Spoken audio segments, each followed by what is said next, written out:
BS99 news కి స్వాగతం. Bulletin ముందుగా హెడ్లైన్స్ చూద్దాం.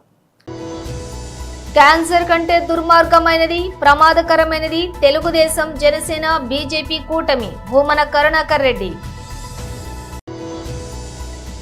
తాడేపల్లి కొరియర్ భాయ్ మిథున్ రెడ్డి అవతారం బట్టబయలు. వర్ల రామయ్య మీడియా సమావేశం.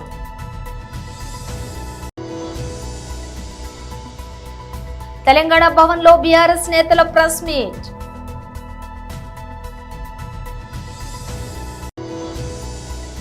T20 ర్యాంకింగ్స్ లో దూసుకెళ్లిన అభిషేక్ శర్మ, వరుణ్ చక్రవర్తికి career best rank. Shri Payal Shankar MLA and BJLP జీవై లీడర్ ప్రెస్ మీట్.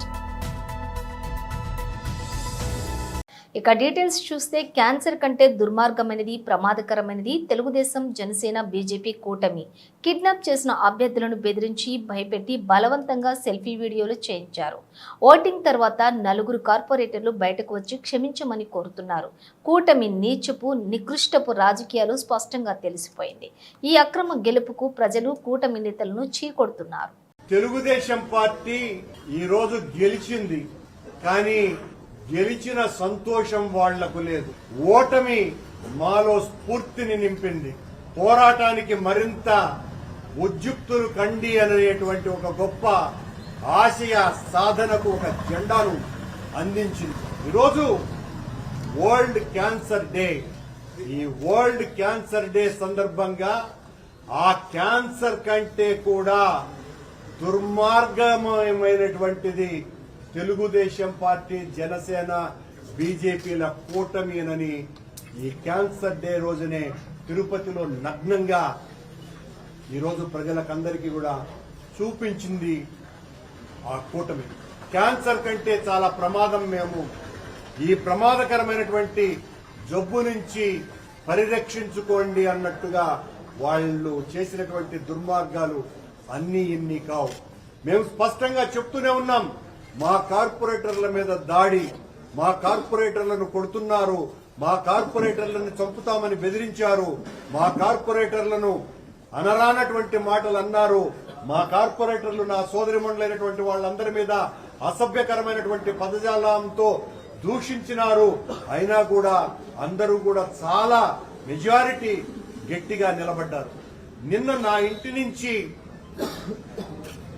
ఓటుకు వెళ్లటానికి పోతున్నటువంటి పోలింగ్ బూత్కు పోతున్నటువంటి మా కార్పొరేటర్లని కొడుతూ అసభ్య పదజాలంతో దూషిస్తూ వాళ్ల జీవితాలనే సర్వనాశనం చేసేస్తాము అని మేమందరికీ కూడా ఈ రకంగా మా కార్పొరేటర్లను తీసుకుపోయినామంటే తెలుగుదేశం పార్టీకి సంబంధించినటువంటి నాయకులు, పచ్చ మీడియా వాళ్ళ ఇష్టం వచ్చినట్టుగా మాట్లాడినారు. వాళ్లే మేమే వెళ్లాము, మమ్మల్ని ఎవరిని కిడ్నాప్ చేయలేదు అని వాళ్లను బెదిరించి వాళ్ల చేత సెల్ఫీ వీడియోను కూడా తీయించి రిలీజ్ చేశారు. వాళ్ల బెదిరింపులకు, వాళ్ల ఒత్తిళ్లకు చంపుతాము, మీ ఆస్తులు నాశనం చేస్తాము అని వాళ్ల జీవితాలనే ఇక లేవు అన్నంతగా భయపెట్టి వాళ్ల చేత బలవంతంగా ఓట్లు వేయించుకుని గెలిచినటువంటి కూటమిలో 5 నిమిషాలు కూడా ఆ పారాయణ కూడా ఆగకముందే ఓటు నుంచి పరిగెత్తుకుంటా వచ్చి, అన్నా మేం తప్పు చేశాం, అన్నా మేం పాపం చేశాం, మమ్మల్ని ఈ రకంగా చంపేస్తామని బెదిరించినారు, మేము పడ్డటువంటి కష్టాలు అన్నీ ఇన్ని కావు, మమ్మల్ని విపరీతంగా కొట్టారు, మిమ్మల్ని మేము విడిపోం, జగన్మోహన్ రెడ్డి గారి నాయకత్వంలో పనిచేయాలన్నదే మా తపన అని బాధపడుతూ నలుగురు కార్పొరేటర్లు వెంటనే తాడేపల్లి కొరియర్ బాయ్ గా మిథున్ రెడ్డి అవతారం బట్టబయలు. వర్ల రామయ్య మీడియా సమావేశం నిర్వహించారు. నిన్న మొన్నటి వరకు ముఖ్యమంత్రిగా పనిచేసిన గౌరవ జగన్మోహన్ రెడ్డి గారు, ఆయన 5 ఏళ్ల పరిపాలన అరాచకం, అవినీతిమయం, ఆశ్రిత పక్షపాతం, బంధుప్రీతితో కొట్టుమిట్టాడుతుండేది 5 ఏళ్ల పరిపాలన గౌరవ జగన్మోహన్ రెడ్డి గారిది. ఆయన అవినీతి ఎలా ఉందంటే, అవినీతి కొండ త్రవ్వుతూ ఉంటే ఒక్కొక్కటి బయటపడుతున్నాయి. అవినీతి కొండ నుంచి ఈ పాములు వేలాదిగా ఒక్కొక్కటి బయటపడుతూ ఉన్నాయి. ప్రజలందరూ కూడా ఉలిక్కి పడుతున్నారు. ఈ రోజున పేపర్లో ఏం చూడాల్సి వస్తుందో జగన్మోహన్ రెడ్డి గారి అవినీతి భాగవతం, రేపేమొస్తుందో, మొన్నే వచ్చిందో చూడండి. ఈ రకంగా తయారైంది. నేను అడుగుతున్నా ఈ రోజున జగన్మోహన్ రెడ్డి గారిది మీదొక పరిపాలన మిస్టర్ జగన్మోహన్ రెడ్డి, గౌరవ మాజీ ముఖ్యమంత్రి వర్య. ప్రజల సొమ్ముని యథేచ్ఛగా ఏ ఆటంకం లేకుండా ఎలా కొట్టేయచ్చు అనేది ఏదన్నా ఒక యూనివర్సిటీ ఉంటే ఆ యూనివర్సిటీకి వైస్ ఛాన్సలరే ఈ జగన్మోహన్ రెడ్డి. ప్రజాధనాన్ని కొట్టేయటంలో పెద్ద పిహెచ్డీలు చేసినాడు ఆయన. మీకు చిన్న ఉదాహరణ చెబుతాను నేను. అవినీతిమయం జగన్మోహన్ రెడ్డి గారి పరిపాలన. ఈ మద్యం అంతా కూడా స్పూరియస్ లిక్కర్, కల్తీ మద్యం, సొంత డిస్టిలరీస్. ఈ మద్యం మొత్తం కూడా రాష్ట్ర వ్యాప్తంగా ఈ మద్యం సరఫరా కావచ్చు, ఈ మద్యాన్ని అమ్మకం పెట్టడం కానీ, ప్రభుత్వ షాపుల్లో విక్రయించడం కానీ, ఇదంతా కూడా సూపర్వైజ్ చేసేది చిత్తూరు జిల్లా పెద్ద మనిషి కొడుకు. చిత్తూరు జిల్లా పెద్ద మనిషి ఎవరు? ఇక అందులో దాపరికమేముంది? పెద్దిరెడ్డి రామచంద్రారెడ్డి గారు. ఆయన కొడుకు ఎవరు? గౌరవ పార్లమెంటు సభ్యుడు మిథున్ రెడ్డి గారు. ఆయన నేపథ్యంలో రాష్ట్రంలో 4 సంవత్సరాల 2 నెలలు మద్యం యథేచ్ఛగా కాలువలై పారింది, ఏరులై పారింది, ఒక నదిలాగా ప్రవహించింది రాష్ట్రంలో. అంతా కల్తీ మద్యం. నంగనాచిలాగా కబుర్లు చెబుతున్నారు. తామేమీ చేయలేదు, అవినీతి అంటే మాకు తెలియదు అన్నట్లుగా మాట్లాడుతున్నారు గౌరవ ఆనాటి పెద్దలందరూ కూడా. ఈ పెద్దిరెడ్డి రామచంద్రారెడ్డి గారి కుమారుడు మిథున్ రెడ్డి గారు ఆనాటి డిస్టిలరీస్ ద్వారా సంపాదించిన డబ్బంతా కూడా బిగ్ బాస్కి ఇస్తారు. ఎవరి బిగ్ బాస్? తెలంగాణ భవన్లో బీఆర్ఎస్ నేతలు ప్రెస్ మీట్ నిర్వహించారు. సమావేశంలో పాల్గొంటున్న ఎమ్మెల్యే గారు మాణిక్యం గారు, అదేవిధంగా ఆర్ఎస్ ప్రవీణ్ కుమార్ గారు సీనియర్ నాయకులు, అదేవిధంగా ఎర్రొల్ల శ్రీనివాస్ తమ్ముడు రామ్మూర్తి గారు, అందరికీ నా యొక్క నమస్కారాలు తెలియజేసుకుంటూ, నిన్న అసెంబ్లీ సమావేశాల్లో సుప్రీంకోర్టు 7 జడ్జెస్తో చంద్రచూడ్ ఆధ్వర్యంలో ఇచ్చిన తీర్పుకు అనుగుణంగా, రాజ్యాంగ ధర్మాసనం ఇచ్చిన తీర్పుకు అనుగుణంగా నిన్న అసెంబ్లీ సమావేశంలో మరి దానికి సంబంధించిన ఏబిసి కేటగరైజేషన్ ప్రవేశపెట్టడం జరిగింది. దానికి ముందు మరి అనేక కమిషన్లు కృష్ణ మాదిగ ఆధ్వర్యంలో మాదిగ రిజర్వేషన్ పోరాట సమితి 30 సంవత్సరాలు సుదీర్ఘ పోరాటం చేసి ఆ తీర్పు రావడానికి కారణమైంది. దానికి కృషి చేసిన కృష్ణ మాదిగ గారికి హృదయపూర్వకంగా అభినందనలు తెలియజేసుకుంటూ, అదేవిధంగా అసూలు వాసిన మాదిగ బిడ్డలకు మరి శ్రద్ధాంజలి ఘటిస్తూ, ఏ కమిషన్ అయినా కూడా స్పెసిఫిక్గా మాదిగలకు అన్యాయం జరిగినట్టు 1965లో లాటూ కమిషన్ కానీ, 97లో రామచంద్రరాజు కమిషన్ కానీ, ఉషా మెహ్రా కమిషన్ 2005లో కానీ, 2024 సమీమ్ అఖ్తర్ అక్టోబర్లో వేసిన కమిషన్ కానీ, మాదిగ రిజర్వేషన్ పోరాట సమితి లేదా కృష్ణ మాదిగ చేస్తున్న పోరాటానికి అనుగుణంగానే వారిచ్చిన రిపోర్ట్లో మాదిగలు ఎక్కువగా నష్టపోయిందని చెప్పేసి ఒక వర్గానికి సంబంధించిన ఎస్సీ వాళ్ళు అధిక లాభాలను పొందుతున్నారని, లబ్ధి పొందుతున్నారని చెప్పి ఎస్సీలను 3 కేటగిరీలుగా చేస్తూ నిన్న రేవంత్ రెడ్డి గారు మరి అసెంబ్లీలో దానికి సంబంధించిన వివరాలు ప్రకటించడం జరిగింది. అది మేము ప్రవేశపెట్టినందుకు ఈ ప్రభుత్వాన్ని అభినందిస్తూనే దానిలో ఉన్న అవకతవకలు సరిదిద్దాలని డిమాండ్ చేస్తూ ఉన్నాం. దానికి ఇంకా చట్టబద్ధత రాలేదు. త్వరలో చట్టబద్ధత అన్నారు. ఆ చట్టబద్ధత వచ్చే లోపు సామాజిక న్యాయం జరగవలసిన అవసరం ఉన్నది. ఏ ప్రాతిపాదికన ఇది చేశారు? జనాభా ప్రాతిపాదికన అంటే అట్లా లేదు, సామాజిక ప్రాతిపాదన అంటే అట్లా లేదు.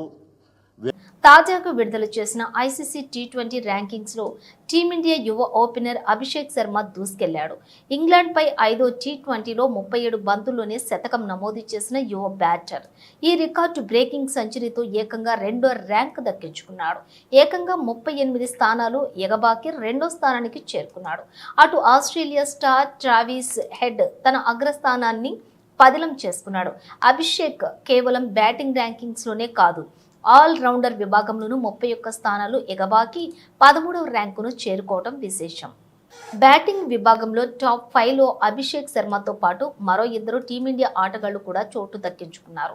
తిలక్ వర్మ 3వ స్థానంలో ఉంటే భారత్ జట్టు టీ20 కెప్టెన్ సూర్యకుమార్ యాదవ్ 5వ స్థానంలో కొనసాగుతున్నాడు. అటు హార్దిక్ పాండ్యా 5 స్థానాలు ఎగబాకి 51వ ర్యాంకుకు చేరుకోగా శివం దూబే ఏకంగా 38 స్థానాలను మెరుగుపరుచుకుని 58వ ర్యాంకు దక్కించుకున్నాడు. వరుణ్ చక్రవర్తికి కెరీర్ బెస్ట్ ర్యాంక్. ఇంగ్లాండ్ పై ప్లేయర్ ఆఫ్ ది సిరీస్ గా నిలిచిన వరుణ్ చక్రవర్తి బౌలింగ్ విభాగంలో కెరీర్ బెస్ట్ ర్యాంక్ సాధించాడు. 3 స్థానాలు ఎగబాకి 3వ ర్యాంకు చేరుకున్నాడు. వెస్టిండీస్ బౌలర్ అఖిల్ హుసేన్ అగ్రస్థానంలో ఉంటే ఆదిల్ రషీద్ 2వ ర్యాంకులో కొనసాగుతూ ఉన్నారు. టీమిండియా మరో స్పిన్నర్ రవి బిష్ణోయ్ 4 స్థానాలు మెరుగుపరుచుకుని 6వ ర్యాంకు దక్కించుకున్నాడు. Shri Payal Shankar MLA and BJLP DY leader press meet నిర్వహించారు. ఏమడిగినాం మేము నిన్న శాసనసభలో? 2014లో ఉన్నటువంటి మా జనాభా 2024లో ఎట్లా తగ్గుతుంది అని అడిగినాం. దానికి రాష్ట్ర ముఖ్యమంత్రి గారు సమాధానం చెప్పాలి. కానీ డొంక తిరుగుడు సమాధానం చెప్పే ప్రయత్నం చేసిండ్రు. బీసీల సంఖ్యనేమో తగ్గుతుందట, మిగతా వాళ్ళ సంఖ్యనేమో పెరుగుతుందట. ఇదెక్కడి విచిత్రమో మాకు అర్థం కాలేదు. మేము అడిగినాం, ఏం చెప్పింది మీ డెడికేటెడ్ కమిషన్ మాకు రిపోర్ట్ కావాలనంటే ప్రభుత్వ ప్రకటన మాత్రమే ముఖ్యమంత్రి గారు చదివిండ్రు. దీంట్లో ఏమున్నదని, అసలు మీరు ఏం చేసిండ్రు, ఉన్నటువంటి సంఖ్య ఎంత, ఏ రకంగా తగ్గిండ్రు, ఏ జిల్లాలో తగ్గిండ్రు, అసలు అసెంబ్లీలో ఏది కూడా సభ్యులకు సమాచారం ఇచ్చేటటువంటి ప్రయత్నం చేయలేదు. అడిగితే ప్రభుత్వం నుంచి సమాధానం ఏం చెప్తారు అనంటే ఆ యొక్క డాటాని మేము బహిర్గతం చేయలేము అని చెప్తారు. అసలు బహిర్గతం వ్యక్తిగత వివరాలు అడగలేదు కదా. ఒక్కొక్క వ్యక్తి వ్యక్తిగత వివరాలు అడిగితే వాళ్ళ స్వేచ్ఛకు భంగం వాటిల్లున్నట్టు. ఈ రాష్ట్రంలో చేసినటువంటి మేము సర్వేని అడిగినాం కదా, ఏ జిల్లాలో ఎవరెవరు ఎంత ఉన్నారో చెప్పమన్నాం కదా, దేని ఆధారంగా తగ్గినో చెప్పమన్నాం కదా. దానికి సమాధానం ఇవ్వకుండా లేని లెక్కలు ఎక్కడికి వెళ్ళో తెప్పించి చెప్పేటటువంటి ప్రయత్నం చేసినారు. మేము చెప్పినాం 2014లో ఆ రోజు ఉన్నటువంటి ప్రభుత్వం అధికారికంగా ఎంసీఆర్ వెబ్సైట్లో అధికారికంగా ఈ యొక్క కాగితాలన్నీ అందుబాటులో ఉన్నది, డాటా అంతా కూడా అందుబాటులో ఉన్నది. దానికి ప్రభుత్వం నుంచి సమాధానం ఏం చెప్తారనంటే అది అథెంటిక్ కాదు అని అంటారు. ఒక ప్రభుత్వ వెబ్సైట్లో ఉన్నటువంటి కాగితాలు అథెంటిక్ కాకపోతే ఇక ఏం సమాచారం అథెంటిక్ అవుతుందో ప్రభుత్వం సమాధానం చెప్పాల. ఈ రకంగా ఎస్సీలను కూడా తగ్గించి చూపించారు. ఘోరం ఏంటంటే ఒక పక్క ఎస్సీ సోదరులు ఈ యొక్క వర్గీకరణ అమలైపోయింది, ఎవరి వాటా మేము తీసుకుంటామన్న ఒక సంతోషకరమైనటువంటి వాతావరణంలో ఎస్సీలకు సంబంధించినటువంటి సంఖ్యను కూడా తగ్గించి చూపించేటటువంటి ప్రయత్నం చేసిండ్రు. ఇది ఎవరి ప్రయోజనం కొరకు మీరు తగ్గించిండ్రు? బీసీల సంఖ్య ఎందుకు తగ్గింది, ఎస్సీల సంఖ్య ఎందుకు తగ్గింది? మరి అదేవిధంగా ఈ రాష్ట్రంలో మిగతా వాళ్ళ సంఖ్య ఎట్లా పెరిగింది? దీనికి ప్రభుత్వం సమాధానం చెప్పాలా. ఇదేదో 75-80 సంవత్సరాల క్రితం ఉన్నటువంటి బీసీలు ఈరోజు కాదు, చైతన్యవంతులైనరు బీసీలు. మీరు ఎక్కడ ఏ రకమైనటువంటి కుట్రలు చేస్తున్నారో, ఎక్కడ ఏ రకంగా మమ్మల్ని అనగదొక్కాలనే ప్రయత్నం చేస్తున్నారో అడుగడుగున బీసీలు అన్ని విషయాల్ని గమనిస్తూ ఉన్నారు. ప్రభుత్వం సమాధానం చెప్పది. ప్రతి సంవత్సరానికి 20,000 కోట్ల రూపాయలు బడ్జెట్లో కేటాయిస్తామని చెప్పారు. కృత్రిమ మేధ ఆర్టిఫిషియల్ ఇంటెలిజెన్స్ తో తాను కూడా మోసపోయినని ప్రముఖ నటుడు మాధవన్ వెల్లడించారు. విరాట్ కోహ్లీకి సంబంధించిన ఓ వీడియో విషయంలో అయినా ఏఐ తనను బోల్తా కొట్టించిందని తెలిపారు. సాంకేతిక పరిజ్ఞానంపై అవగాహన ఉన్నప్పటికీ ఆ వీడియో ఫేక్ అనే విషయం గుర్తించలేకపోయారని చెప్పుకొచ్చారు. అనుష్క శర్మ మెసేజ్ చూశాక కానీ తనకు అసలు విషయం తెలియలేదని వివరించారు. ఈ మేరకు ఓ మీడియా సంస్థకు ఇచ్చినటువంటి ఇంటర్వ్యూలో మాధవన్ తాను ఏఐతో ఎలా మోసపోయింది వివరించారు. గతంలో తాను సోషల్ మీడియాలో ఫుట్బాల్ దిగ్గజం క్రిస్టియానో రొనాల్డోకు సంబంధించిన వీడియో ఒకటి చూశానని మాధవన్ చెప్పారు. అందులో రొనాల్డో మన విరాట్ కోహ్లీపై ప్రశంసల వర్షం కురిపించడం తనకు చాలా బాగా నచ్చిందని వివరించారు. ఆ వీడియోను తాను తన ఇన్స్టాలో షేర్ చేశారని, ఆ తర్వాత కాసేపటికే అనుష్క శర్మ నుంచి తనకు మెసేజ్ వచ్చిందని తెలిపారు. రొనాల్డో వీడియో ఫేక్ అని, ఏఐ సాయంతో సృష్టించిన వీడియో అని అనుష్క చెప్పిందన్నారు. ఆ నిమిషంలోని తనకు కాస్త ఇబ్బందిగా అనిపించిందని వెంటనే వీడియోని డిలీట్ చేశారని మాధవన్ వివరించారు. టెక్నాలజీ వల్ల కూడా ఇలాంటి సమస్యలు ఉంటాయని, ఏ వీడియో అయినా లేక పోస్ట్ అయినా షేర్ చేసే ముందు చెక్ చేసుకోవాల్సిన అవసరం ఉందని మాధవన్ పేర్కొన్నారు. సిద్దిపేట జిల్లా దుబ్బాక నియోజకవర్గం అక్బర్పేట గ్రామంలోని కేంద్రంలో కేంద్ర ప్రభుత్వానికి తీర్మాన లేఖలు రాష్ట్ర ప్రభుత్వం పంపడం రాజకీయ కుట్రగా భావిస్తూ ఉన్నాం. మాల మాదిగల మధ్య కులచిచ్చు పెట్టి రాజకీయ పబ్బం గడుపుతున్న కేంద్ర రాష్ట్ర ప్రభుత్వాల మొండి వైఖరి నశించాలి. ఈ రాష్ట్రంలో మాలలు ఉన్నతమైనటువంటి స్థానంలో ఎదుగుతున్నారనే ఉద్దేశంతోనే కేంద్ర రాష్ట్ర ప్రభుత్వాలు మాలల హక్కులను అణగదొక్కాలని ఈఎస్సీ వర్గీకరణకు అనే అంశాన్ని తెరపైకి తీసుకుని వచ్చి మాల మాదిగల మధ్య చిచ్చు పెడుతోంది. ఖబర్దార్, కేంద్ర రాష్ట్ర ప్రభుత్వాలు వర్గీకరణ అంశాన్ని రద్దుపరచుకుంటే దేశ రాష్ట్ర వ్యాప్తంగా కూడా ఆందోళన చేస్తామని జాతీయ మాల మహానాడు, తెలంగాణ రాష్ట్ర మాల మహానాడు తరపున హెచ్చరిస్తూ ఉన్నాం. కాంగ్రెస్ ప్రభుత్వం ఏబిసిడి వర్గీకరణ మీద ఏకగ్రీవంగా తీర్మానం చేసినందుకు నిరసనగా ఈరోజు ఎన్ని పార్టీలు మద్దతు ఇచ్చిన అన్ని పార్టీల బొమ్మలు, దిష్టి బొమ్మలు తగలబెట్టడం జరిగింది. అక్బర్పేట పుంపల్లి మండల కేంద్రంలో ఈరోజు జాతీయ మాల మహానాడు తరఫున జాతీయ అధ్యక్షుడు పిల్లి సుధాకర్ పిలుపు మేరకు సిద్దిపేట జిల్లాలో అన్ని మండల కేంద్రాల్లో వర్గీకరణ ఏదైతే తీర్మానం చేసిరో వెనక్కి తీసుకునేదాకా తగ్గేదే లేదు. జాతీయ మాల మహానాడు ఏ తీర్పిచ్చినా రేపటి నుంచి కార్యాచరణ ఖచ్చితంగా సిద్దిపేట జిల్లాలో తెలంగాణ పోరాటంలో ఎట్లయితే ముందంజలో ఉందో అదే తీరుగా అక్బర్పేట పుంపల్లి మండల కేంద్రం నుంచి కూడా అదే తీరులో తెలంగాణ తరహాలోనే కొట్లాడదామని చెప్పి ఇప్పుడైతే ఏ పార్టీలు అయితే మద్దతు ఇచ్చినా ఆ పార్టీలు వెనక్కి తీసుకోకపోతే వాళ్ళ ఇళ్ల ముట్టడానికి కూడా మేము కార్యక్రమాన్ని చేపడతాం.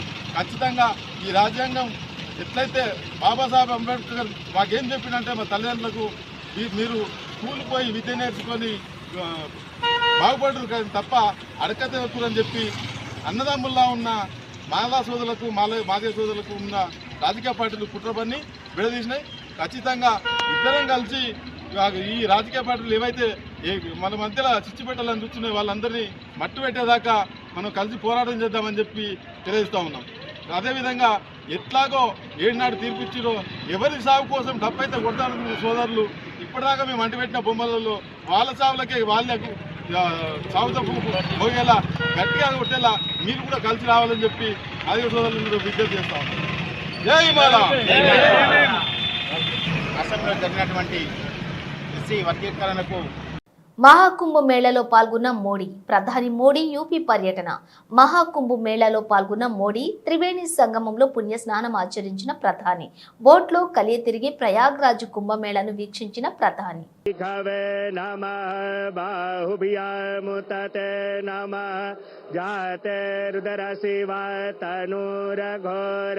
పాపకాశినీతయానస్తన్వ సంతమయ గిరి సంతా भिचाकसिः जामिखुङ्गिरिसन्तहस्ते बिभर्खस्तवे शिवाङ्गिरितरताङ्कुरुमा हि गुंसिः पुरुखं जगत शिवे नवचसा त्वागिरिसा च वदामसि यथा नः सर्वमिज्जगदा यच्मगुं सोमना असत अधियवोचदधिवक्ता प्रथमो दैव्यो भिखक अह्यु च सर्वञ्जम्भय सर्वासु जातु धान्यो धराचिः यतो यतः समीहसे ततो नो अभयं गुरो षण्डः कुतन्वा सन्तमया गिरिसन्ताभिचाकसिः जामिखुङ्गिरिसन्तहस्ते बिभर्खस्तवे शिवाङ्गिरितरताङ्कुरुमा हि गुंसिः पुरुखं जगत शिवे नवचसा त्वागिरिसा च वदामसि यथा नः सर्वमिज्जगदा यच्मगुं सोमना असत अधिया। निश्चित तौर से अगर इसको गर्दित करने की कोशिश है, अनंत को सीमित करके जानने की कोशिश है, ये अपरिमित को परिमित करने की कोशिश है, और ये वही है कोशिश जिसमें हम ये बताते हैं कि हम पूरे विश्व को साक्षात्कार करने का मौका देते हैं कि वास्तव में भारत भारतीयता क्या है। भारत भारतीयता का अगर बोध किसी को करना हो तो साक्षात्कार करे महाकुंभ में आकर प्रयागराज के तीर्थराज पे इस धरती पर जब यह हर वर्ष ये महायज्ञ चलता है और जब रहेगा। प्रधानमंत्री नरेंद्र मोदी पहुंचे हैं महाकुंभ नगर में दूसरी बार 13 दिसंबर के बाद प्रधानमंत्री नरेंद्र मोदी आज 5 फरवरी को पहुंचे हैं, जो कि माघ अष्टमी का दिन है और साथ ही साथ भीष्म अष्टमी का दिन है, बेहद महत्वपूर्ण दिन। प्रधानमंत्री नरेंद्र मोदी स्नान करने के बाद प्रस्थान करेंगे। प्रधानमंत्री नरेंद्र मोदी इस मेला क्षेत्र में किसी तरीके का व्यवधान न पैदा हो, इसलिए यहाँ पर किसी भी तरीके के आवागमन को, जिस तरीके से श्रद्धालुओं को आवागमन में दिक्कत होती है, इसलिए उससे वर्जना करते हुए, उससे परहेज करते हुए प्रधानमंत्री नरेंद्र मोदी स्नान करेंगे और प्रधानमंत्री नरेंद्र मोदी प्रस्थान करेंगे और ये यहाँ से वो राष्ट्र निर्माण के लिए लोगों से आह्वान करेंगे, राष्ट्र निर्माण में लोगों के अंशदान के लिए भी कहेंगे और भीष्म अष्टमी के दिन प्रधानमंत्री नरेंद्र मोदी पहुंचे। బులెటిన్ ముగించే ముందు హెడ్లైన్స్ మరోసారి. క్యాన్సర్ కంటే దుర్మార్గమైనది, ప్రమాదకరమైనది తెలుగుదేశం జనసేన బీజేపీ కూటమి భూమన కరుణాకర్ రెడ్డి. తాడేపల్లి కొరియర్ భాయ్ మిథున్ రెడ్డి అవతారం బట్టబయలు, వర్ల రామయ్య మీడియా సమావేశం.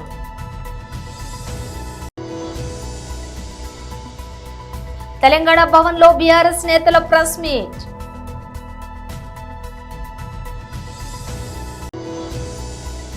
T20 ర్యాంకింగ్స్ లో దూసుకెళ్లిన అభిషేక్ శర్మ, వరుణ్ చక్రవర్తికి కెరీర్ బెస్ట్ ర్యాంక్.